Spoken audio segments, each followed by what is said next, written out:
हाय दोस्तों, आप सबका स्वागत है मेरे इस YouTube चैनल पे PC point Ambarnath born for IT. तो जैसे आपने देखा कि 11th का FY जैसी ऑनलाइन एडमिशन प्रोसेस 2020-2021 स्टार्ट हो चुका है, जिसके लिए आप लोगों ने पहले से जो पहला फर्स्ट रजिस्ट्रेशन था वो कंप्लीट कर दिया है। और मेरे इस वीडियो को देख करके आप अभी पार्ट 1 कैसे फिल करना है वो भी आप जानेंगे। अभी आपको जैसे पता है कि 1 अगस्त से ये आगे का प्रोसेस स्टार्ट हो चुका है और इसको बहुत सारे आगे के स्टेप्स हमको स्टेप बाय स्टेप कैसे कंप्लीट करने हैं वो सब मैं आज आपको बताने वाला हूँ। उससे पहले आप अपने जो भी आपने इन्फॉर्मेशन फिल की थी वो एग्जैक्टली उसके बेस पे अभी हमें आगे का पार्ट 1 भरना है। मतलब अगर आपने पहले रजिस्ट्रेशन किया है तो आपके पास रजिस्ट्रेशन नंबर पासवर्ड है, उसी रजिस्ट्रेशन पासवर्ड का यूज़ करते हुए हमें पार्ट 1 आज कंप्लीट करना है। ठीक है, तो चलो स्टेप बाय स्टेप अब समझने की कोशिश करते हैं कि पार्ट 1 किस तरह से कंप्लीट करना है, उसमें क्या क्या डॉक्यूमेंट्स लगने वाले हैं, कौन से फील्ड्स हैं, कहाँ पे क्या इन्फॉर्मेशन भरनी है। सो ये पूरे डिटेल्स हम इस वीडियो में आज समझने की कोशिश करेंगे, तो इस वीडियो में देखेंगे और आगे का हमारा पार्ट 1 भरेंगे। ओके, तो चलो स्टार्ट करते हैं।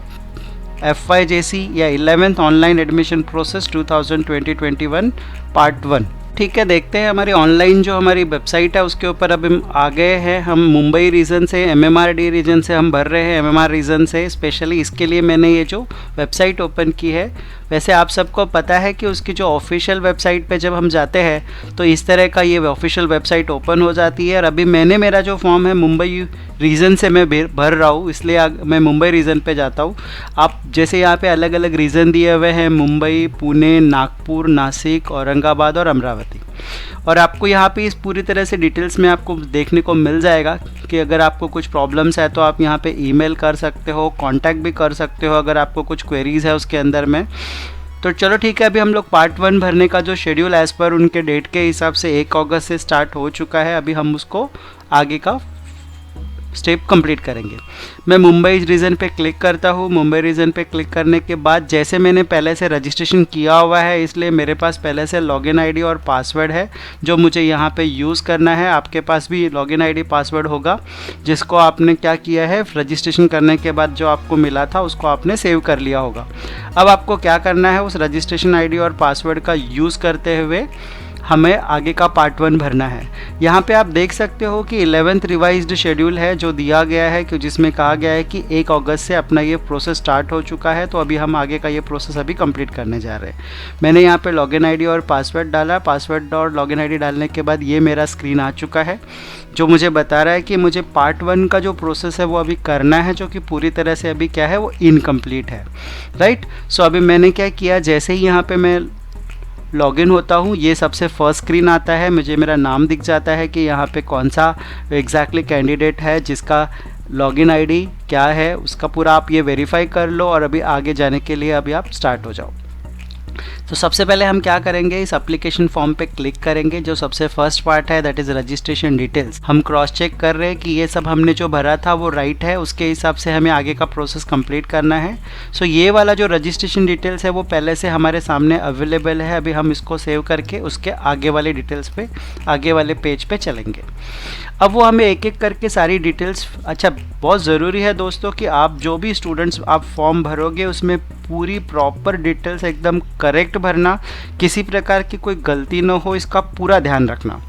मतलब अगर आप फॉर्म भर रहे हो, अगर उसमें मिस्टेक करते हो तो फिर उसको करेक्ट करने के लिए काफ़ी मेहनत करनी पड़ती है, काफ़ी प्रोसेस फॉलो करने पड़ते हैं। अगर आपने वो एकदम फाइनल सबमिट कर दिया तो जब तक एडिट ऑप्शन अवेलेबल है तब तक ये सब आराम से कर पाओगे आप। फिर भी मेरी रिक्वेस्ट है कि आप सारे डॉक्यूमेंट्स जो भी हैं आपके वो सब सामने रखो और उसमें एक एक स्पेलिंग जैसे दी गई है उसी तरीके से उसको यहाँ पे फीड करो। ठीक है, जैसे यहाँ पे मैंने मदर्स नेम लिख दिया, यहाँ पे मैं मदर्स नेम पूरा लिख देता हूँ। जैसे यहाँ पे मैंने मदर्स नेम लिख दिया, यहाँ पे मैं मदर नेम लिख देता हूँ। यहाँ पे जेंडर सिलेक्शन करना है। ये सब आपको काफ़ी इजी स्टेप्स हैं, लेकिन फिर भी बच्चे बहुत सारे इसमें गलतियाँ कर देते हैं, वो गलतियाँ नहीं होना चाहिए। इसके लिए देखो यहाँ पे आप क्लिक करोगे तो यहाँ पे आपको पूरा का पूरा ईयर स्पैन मिल जाएगा। यहाँ पे आप क्लिक कर लो कि आप कौन से ईयर में, आपका डेट ऑफ बर्थ क्या है। जैसे मैं यहाँ पे मेरे हिसाब से जो दिया हुआ है मुझे पता है, इसलिए मैं यहाँ पे लिख रहा हूँ। सो आपको proper date of birth choose करनी है। अप्लीकेंट्स आधार नंबर, देखो यहाँ पे मैंडेटरी नहीं है, अगर आपके पास आधार नंबर है तो यहाँ पे आप ज़रूर, सबके पास वैसे आधार नंबर है, सो अगर हो सकेगा तो आधार नंबर आप यहाँ पे ज़रूर डाल दीजिए, राइट। यहाँ पे मैंने सैंपल के लिए डाला है, आप अपना ओरिजिनल आधार नंबर डालिए ताकि आपको आगे के प्रोसेस में कोई इशू ना हो। अगर आप रिज़र्व कैटेगरी में भरते हो और कभी वहाँ पे आगे जा कर के आधार नंबर अगर वेरिफिकेशन वगैरह कुछ होता है तो आपको प्रॉब्लम ना हो, इसलिए आप आधार नंबर प्रॉपर डालिए। Name of the schools attended for 10th standard, आपने कौन सी स्कूल से एग्ज़ाम दी है वो स्कूल का नाम यहाँ पर आपको डालना है।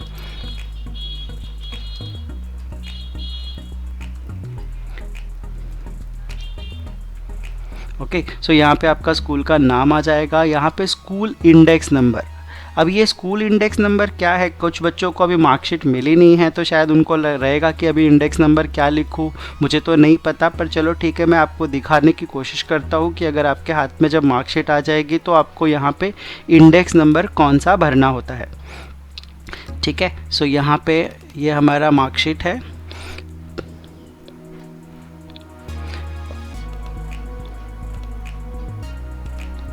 देखो यहाँ थोड़ा सा मैं इसको जूम कर लेता हूँ, ये देखो यहाँ पे ये आपको दिखेगा कि ये वाला देखो ये है स्कूल का इंडेक्स नंबर, राइट। 16.02 हर एक के मार्कशीट में ये स्कूल का इंडेक्स नंबर होता है। ये इंडेक्स नंबर आपको देखना है और ये यहाँ पे क्या करना है, आपको एंटर करना है। जैसे यहाँ पे क्या था 16.02.080 16.080, राइट। ये आप अपना स्कूल का डालिए, किसी का कॉपी मत करिए, जो आपके मार्कशीट आपके हाथ में आ जाएगी उस हिसाब से आपको यहाँ पे डालना होगा। यूडाइस नंबर ये आपके स्कूल के लिविंग सर्टिफिकेट पे होता है, अगर आपको नहीं पता, देखो यहाँ पे वैसे लिखा है कि मैंडेटरी नहीं है, अगर आप नहीं डालोगे तो भी चलेगा, बट फिर भी मैं आपको दिखा देता हूँ कि अगर आपके यहाँ पे स्कूल का लिविंग सर्टिफिकेट है तो यहाँ पे देखो लिविंग सर्टिफिकेट पे हर एक स्कूल ने अपना यूडाइस नंबर लिखा हुआ होता है।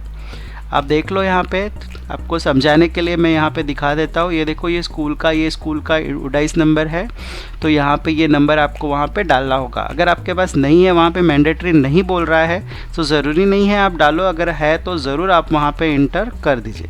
ठीक है, चलो ठीक है, यहाँ तक की इन्फॉर्मेशन भर के हो चुकी है। अभी मैं नेक्स्ट पेज पे जाता हूँ। ये मेरी पर्सनल डिटेल्स थी जो मैंने प्रॉपरली एकदम से प्रॉपर भर दी है।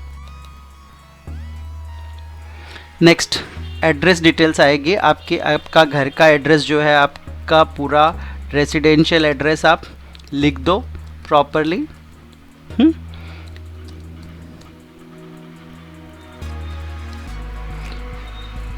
फिर आपका पिन नंबर आता है, आपका पिन नंबर जो एरिया है उस एरिया का पिन नंबर क्या है आप वो वहाँ पे डाल दीजिए। फिर आप महाराष्ट्र में रहते हो, आप महाराष्ट्र स्टेट सिलेक्ट करोगे नेचुरली, जहाँ पर आपका फिर डिस्ट्रिक्ट है, आप कौन से डिस्ट्रिक्ट में आते हो वो सिलेक्ट कर लो। आपका कौन सा तालुका है वो आप सिलेक्ट कर लो। यहाँ से कौन सा आपका गांव है या विलेज है उसको आप पूरा आपका जो एड्रेस है उसको प्रॉपर आप सिलेक्ट कर लीजिए और यहाँ पे फिर आप आगे चले जाइए।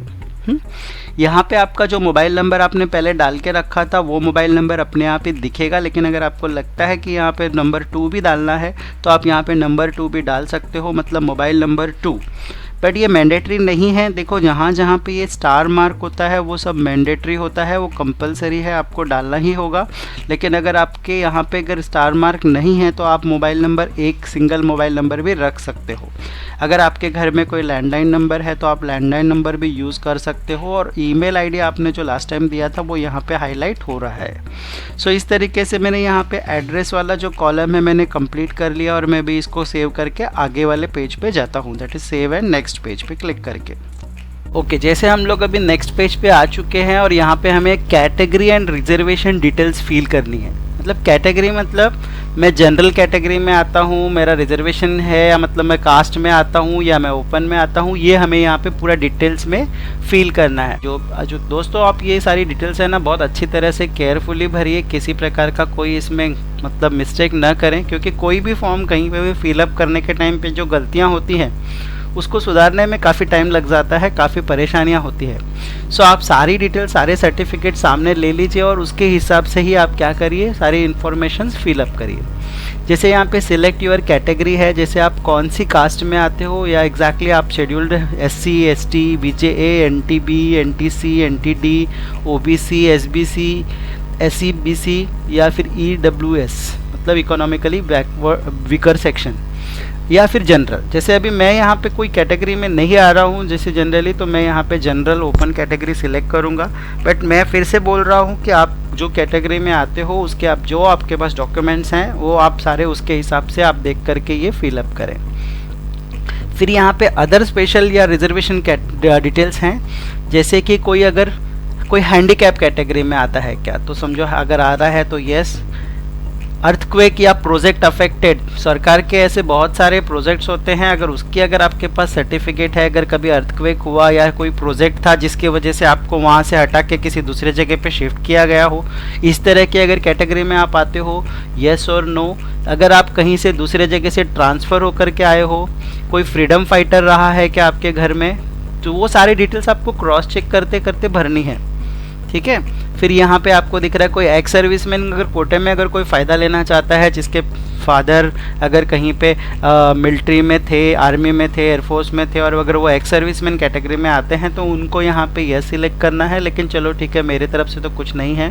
सो आप देख लीजिए कि आप कौन सी पर्टिकुलर कैटेगरी के लिए अप्लाई कर रहे हैं, वो सारे डिटेल्स आप चेक कर लीजिए।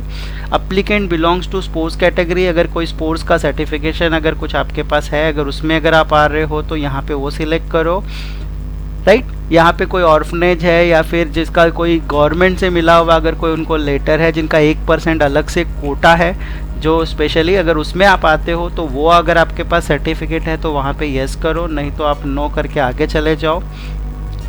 टेक्निकल रिजर्वेशन है इस बार HSVC एंड बाइफोकल कोर्सेस में, अगर आप उसके लिए अप्लाई करना चाहते हो, प्री वोकेशनल कोर्सेस और सब्जेक्ट अगर आपने कभी लिया है उसका एट 10th एग्जामिनेशन लेवल में, अगर वो आपके पास सर्टिफिकेट है तो आप वहाँ पे उसको येस करो, नहीं है तो नो करो।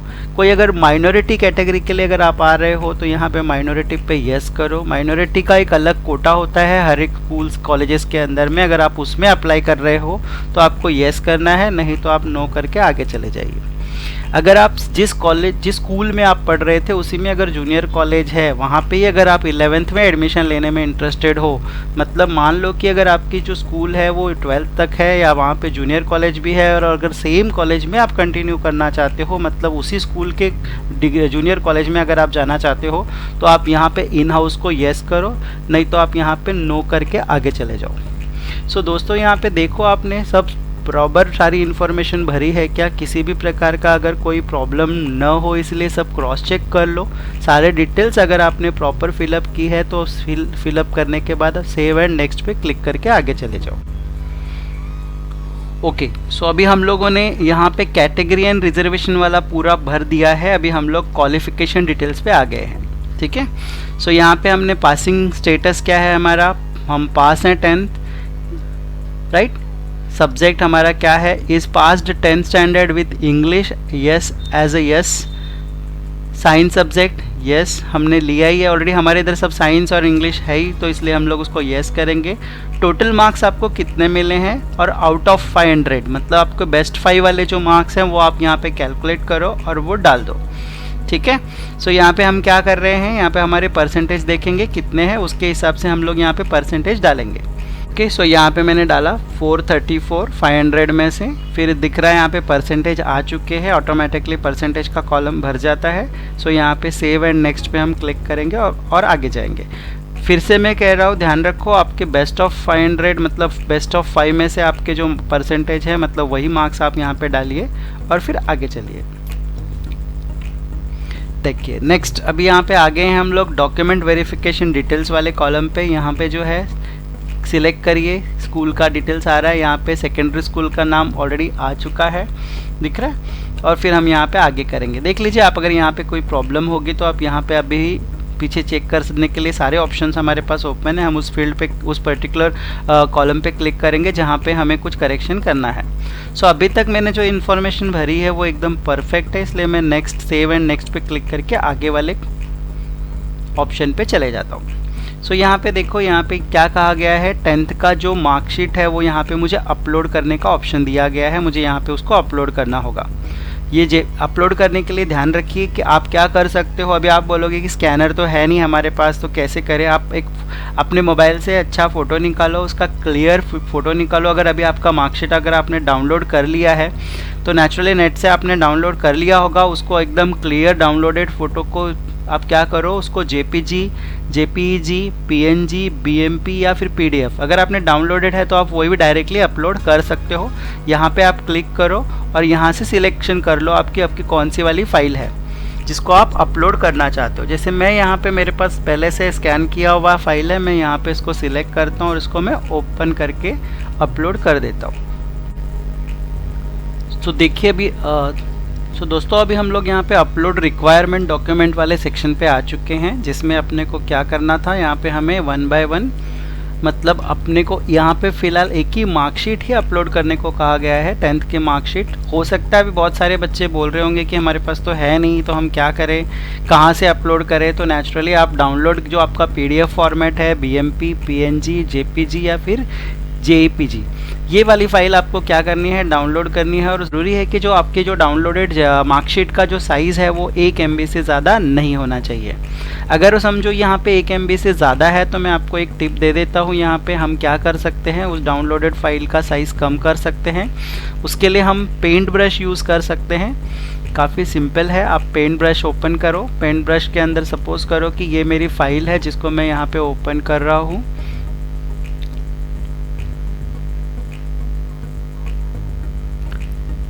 जैसे मान लो कि ये मेरी फाइल है जिसको मुझे यहाँ पे क्या करना है, उसका साइज़ कम करना है, तो आप यहाँ पे उसको रीसाइज पे क्लिक कर सकते हो। रीसाइज पे क्लिक करने के बाद यहाँ पे उसका जो परसेंटेज वाइज साइज़ है, सपोज़ करो कि आपकी फ़ाइल जो है उसका साइज़ जो है वो 1.8 MB है, तो आप क्या कर सकते हो, उसको यहाँ पे परसेंटेज वाइज दे करके कम कर सकते हो और ओके करो।